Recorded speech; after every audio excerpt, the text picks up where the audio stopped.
Welcome back to the channel, guys. Do me that big favour, please click on subscribe and comment. Comment if it's a critique or a friendly negative comment, fine. Or of course a positive comment, but comment below. Keep it interactive. I'm learning all the time. There's no right way to keep many of these animals at all, just like my falconry. There's no right way. There's proper ways, there's good ways, and there's bad ways. But there's no one size fits all right way at all. This is Dakota, and today we're going to be talking about the black rat snake. Here in the UK, black rat snakes, yellow rat snakes, to quite a degree garter snakes, bull snakes, and many king snake species had a time where they were all imported from the wild, certainly back as far even to the early 90s, and some of these snakes were incredibly common. Some of the king snakes, yellow rat snakes, they were just a cheap common species in the pet trade. As captive breeding became more popular, thank goodness, also came along the keeping and collecting of morphs of one species. So for quite a while, I would say, probably still now, corn snakes, just one species in colour morphs, royal pythons or ball pythons, just one species in colour morphs, became a kind of a different force in the snake keeping and the pet trade of reptiles. Over collecting in the wild of many species changed the laws, and what were once cheaply collected wild specimens vanished. But because there weren't enough people working with these at those times cheap reptiles, some of them almost did vanish from the UK hobby. No one was breeding them, we couldn't get them wild caught, they just faded away.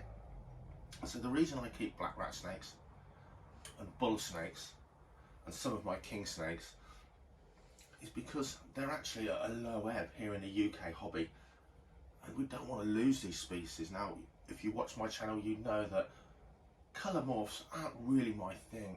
Wild type species are the ones that I'm most passionate about. But here we are, a colour morph of the black rat snake. Dakota here came from the Toaster Reptile and Aquatic Centre near where I live, and very typical of species like these, and like even bull snakes and indeed king snakes. People are put off from buying them as a pet. People that I guess aren't hardcore snake enthusiasts, they misread their body language and they get frightened, and it puts them off, even though they may keep snakes or want a pet snake. This guy was almost a shop pet there from a small animal because no one bought him. He's certainly chunky, I must say. He's got a good feeding response, so as his vivarium is open, he moves forward abruptly to find food, and indeed to bluff and stand his ground. That in a pet shop or a reptile shop, a potential customer, you're trying to show off your stock as a purchase, it puts people off. It really, really does. You see it, I see it, I've seen it all my life, I see it time and again. It puts people off. So this amazing snake that you can see is just a joy to handle, grew in the shop, never getting sold. So he's come to me a year ago. Do you know what? His job is going to schools so kids can meet him for education. Now don't get me wrong, I don't let children free handle snakes without my interaction. Usually this is my interaction, this bit here, as the children hold this bit here. But what an experience for these kids now that don't get to go outside or meet animals. Absolute, gentle as can be, huffing and puffing a bit. Typical of this kind of snake, and it does put people off when you have a slow moving, docile royal python maybe, or something as easy as a corn snake. His girlfriend's going to take another 2 years to grow up, but I'm certainly going to be breeding this species in the future, just to keep them here in the hobby. There are other people breeding them, don't get me wrong, I'm not pioneering this, but just to keep these here in the hobby. I've got him in this colour morph because that's the colour he was in, not because I'm searching for it. I'll show you the youngster in a second in a wild type form, which to me is far more attractive, but he's a lovely boy. They can grow to over 6 feet long, black rat snakes. They hail from, well, black rat snakes and their close relatives in the genus hail from pretty much all across North America. Wide ranging habitats, very easy to care for. But I'd say in the wild, I'd go as far as say a semi-arboreal species. These things can climb the jagged bark or the rough bark of a tree trunk, not just up the thin branches of a bush. These things are expert climbers. Do they need a tall vivarium? Not at all. I'll show you the two very different types of housing I'm using. Both snakes seemingly very contented in there. Great feeding response, certainly like most colubrids as they mature and get into sub-adults, a heavy feeding response. Juveniles, like a lot of smaller snakes, they can be a little, not fussy, but a little bit hit and miss. One week they'll eat a big meal, next week they're not interested, for no apparent reason. Easy to feed on any kind of rodent diet, from pinky mice upwards as they start their life. And at this size Dakota here, he's eating adult mice, dale cockerels and small rats with no fussiness whatsoever at all. Have a look at this beautiful animal. You can kind of get, you can get some idea of how big he is. He's certainly not, hang on, hold on Dakota. He's not 6 foot, but he's certainly headed towards 5 feet long. What a wonderful species, very muscular, very strong constrictors. I wonder what that was. Bearded dragon digging in the corner. Very strong constrictors. As long as you've got some confidence about you as you work with your snakes and handle your snakes,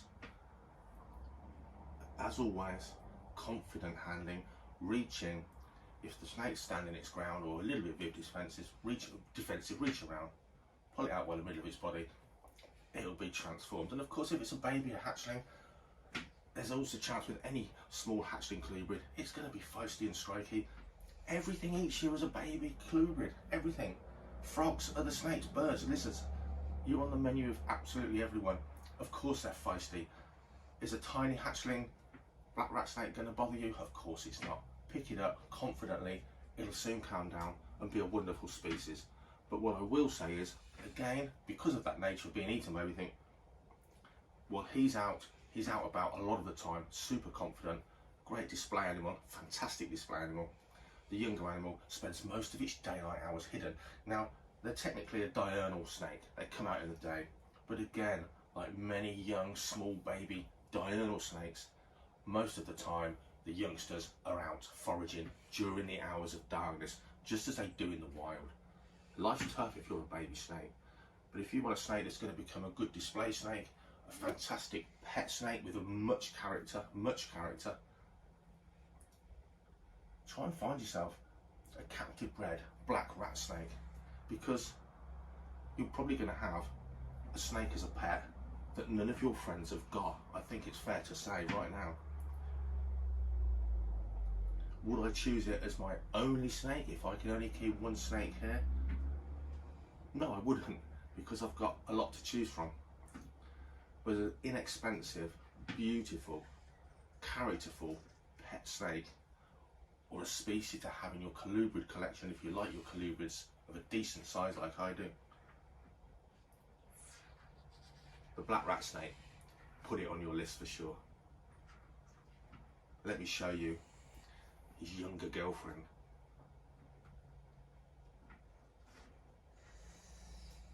So here she is, a yearling. You can get some idea of the size. And when she was younger, these grey, paler markings were much more prominent, because the black rat snake is a snake that changes colour as it matures.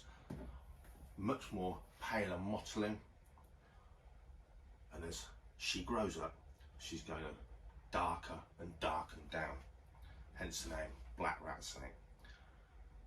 She's grown quite a bit in a year, not extensively, but certainly to a fair size, almost never handled. Her enclosure is such that I have to really disturb her to remove her from that enclosure. And at this age, there's no need to do that. Just let her chill out and relax and not feel threatened. You don't need to handle hatchling snakes to make for tame and easy to handle sub-adult snakes. Not at all, not at all. They can musk if they're frightened. To me, this pattern here is far more interesting and exciting. Goodness me, hold on.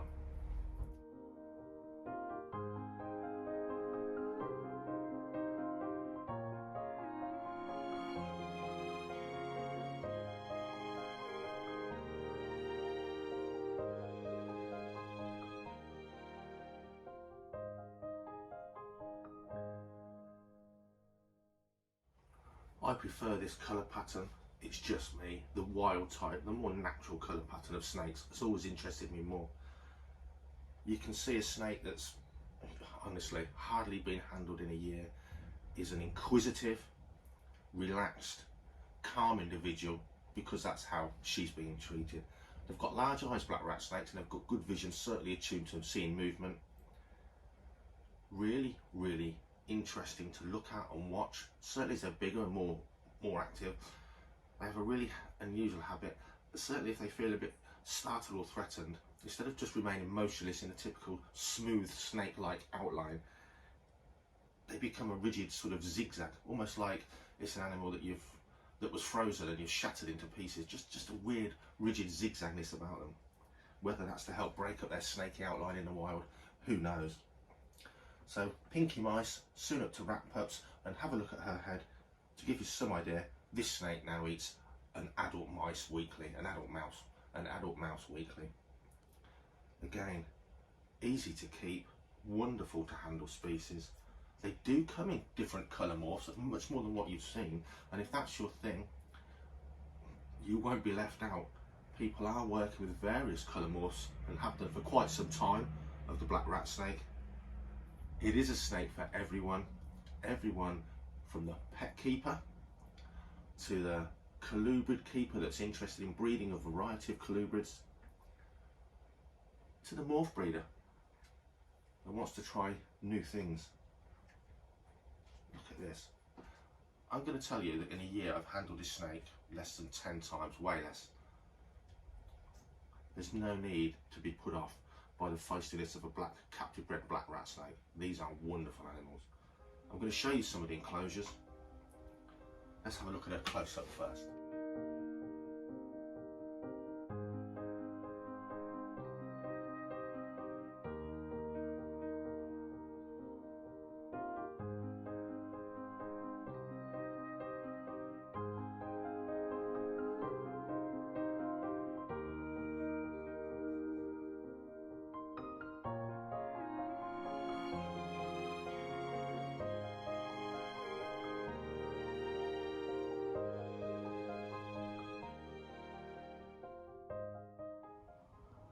So the younger individuals in here, and I really, really like this sort of setup for this species, to be quite honest. They don't really seem to care what they're housed in respect to, you know, decent housing.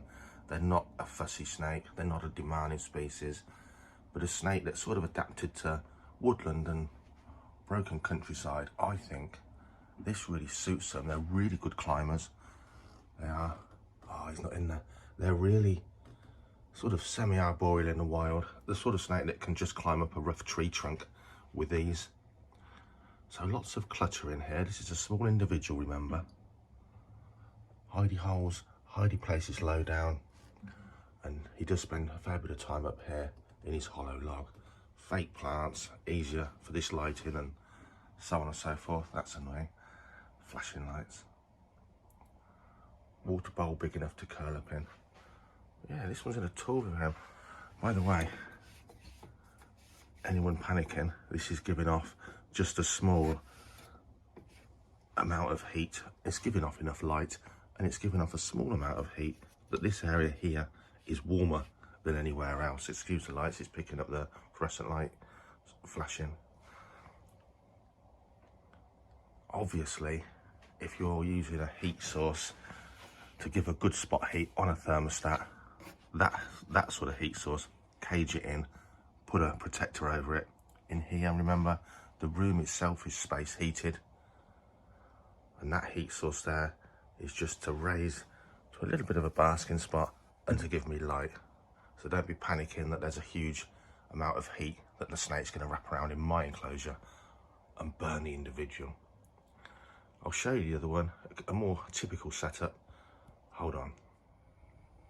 So in here, the older and larger individual, Dakota, has got a more traditional vivarium, horizontal rather than vertical, very basically set up, and typical with many of my school educational animals, overly complicated. That then means you're destroying their enclosure and kind of hunting them down to get them out maybe in the morning to take off to school. So those animals tend to have more simplistic enclosures. That way you're not frightening the animal, and of course it's a lot more easy to get them out and take them to schools and shows and things. So here we are, simple lighting. The room, remember, is lit anyway, but simple lighting to add extra light. This room, remember, again, is space heated, and there's still heat sources. So Dakota's under here because it's first thing in the morning and the room cools down at night. Here he is. He's under here, not because he's a scaredy pants and he's hiding, but because below that is another vivarium, and the spotlight basking area for the bearded dragon within is directly below here. So he's actually benefiting from a warm spot here, but of course he can move away if he wants to a cooler end of his vivarium. And sometimes when you're keeping reptiles, recycling the heat like that actually pays off. For some species, if you're using a traditional fluorescent light setup, you can incorporate the ballast unit inside the vivarium. Obviously you've got to be very specific on the humidity type of species and species, but you can for sure, as long as those animals can thermoregulate and escape a heat source, you can for sure sometimes recycle a heat source and benefit another animal. So here's Dakota, looking fantastic. He's always been a bit portly since I've got him. I'll tell you a bit more about him in just 2 seconds time. Notice, as you will often do so in these videos, the larger colubrids and larger snakes are on a coir husk, quite dry, very absorbent for messy colubrid snakes, very good for spot cleaning, and very often the smaller snakes are on a coir fibre. And that's simply because a small hatchling, if it managed to swallow a chunk of wood along with its food item, it cannot get that past its cloaca and it will eventually starve to death and die. So I always say, if possible, when you're housing hatchling snakes, make sure the wood substrate is fine enough that if they swallowed it, it could pass out through the other end. As always on this channel, I'm not reciting parrot fashion what others have done that I haven't. Copy and paste. That's not what this channel's about. It's about real life, my experience, that I can pass on to you, that's working for me. So as you can see, she's 2 years at least away from being breeding size. And at that point, the other half of this video, how to breed the black rat snake, will be alive. But until then, get yourself a black rat snake in your collection of any colour morph. Why not set it up in a semi-arboreal enclosure, because once they get larger, they're out a lot during the day, and actually would make a lovely centerpiece to any collection, as simply as a display animal, if nothing else. Thanks for watching, guys. Like and subscribe, honestly, it massively helps. Oh, and of course, as I've said earlier, comment below. Have you kept black rat snakes? Do you still keep them? Is it a childhood memory of yesteryear and you haven't seen one for a very long time? Whether you're in the States, Europe or the UK, give us some feedback on your experience with this amazing species, because if you comment below, other people can see it and they can learn stuff from you. For me, having kept only 2 black rat snakes in my recent history, I can only tell you what's working wonderfully well for me and my snakes. See you in the next video.